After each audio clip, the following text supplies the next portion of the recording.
La levée des réserves. Tous les partenaires ont intérêt à se libérer le plus rapidement possible des réserves émises lors de la réception.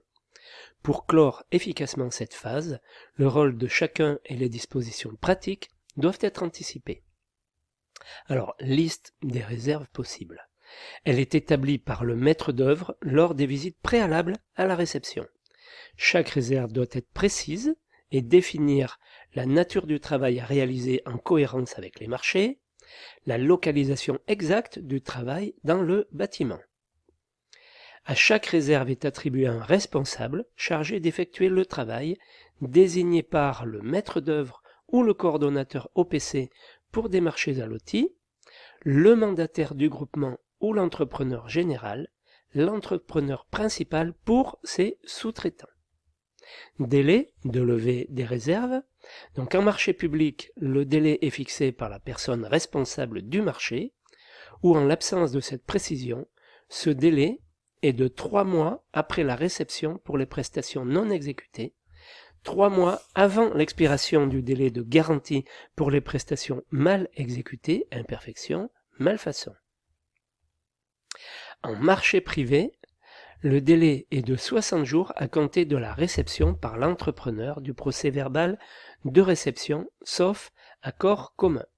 Remarque, les délais de levée des réserves prévus au cahier des charges, en marché public ou privé, peuvent paraître trop longs. Il convient d'utiliser la possibilité offerte par ces contrats de raccourcir les délais dans la notification de réception. Donc, organisation pour effectuer les travaux de reprise. L'entrepreneur doit organiser son équipe de reprise des travaux.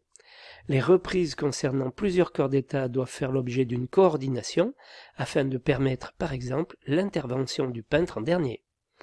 Il convient de prendre rendez-vous avec les occupants des lieux ou de se procurer les clés. L'entrepreneur établit une fiche pour chaque réserve et y porte les instructions nécessaires. Date du rendez-vous, travail à effectuer, absence, difficulté, renvoi à un autre entrepreneur comme le peintre, etc.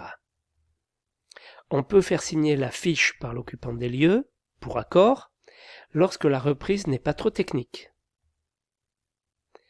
Contrôle de la levée. Donc, en marché privé, le contrôle peut être effectué par un technicien du maître d'ouvrage, le gestionnaire du bâtiment, le maître d'œuvre si cette mission est indiquée dans son contrat. Les modalités sont définies à l'avance. L'entrepreneur informe le maître d'ouvrage des reprises effectuées. Il peut joindre une copie des fiches de reprise. Il demande par lettre recommandée avec accusé de réception la levée des réserves en application de la norme 03001. Une visite est alors effectuée, soit de manière systématique, soit par sondage. En marché public, en application du Code de la commande publique, le maître d'œuvre assure le suivi des réserves formulées lors de la réception des travaux jusqu'à leur levée. Les modalités pratiques restent les mêmes que précédemment, mais il est nécessaire de les préciser dans chacun des contrats de maîtrise d'œuvre et les marchés de travaux. En cas de défaillance des entreprises, il faut évidemment envisager cette éventualité et essayer de trouver une solution négociée avant d'en venir à l'application des mesures coercitives. Donc en marché public, mise en demeure de l'entrepreneur, mise en régie à ses frais et risques. En marché privé, mise en demeure de l'entrepreneur, exécution aux frais et risques de l'entrepreneur. Cette procédure s'avère toutefois plus délicate pour un marché de droit privé. Le litige peut aussi se régler par médiation ou conciliation, par arbitrage ou être porté devant le tribunal compétent. Petite remarque, dans le cas de l'exécution des levées de réserve aux frais et risques de l'entrepreneur défaillant, on mettra en œuvre les sûretés financières prévues au marché, qu'on verra après au chapitre, enfin au prochain diaporama. Voilà.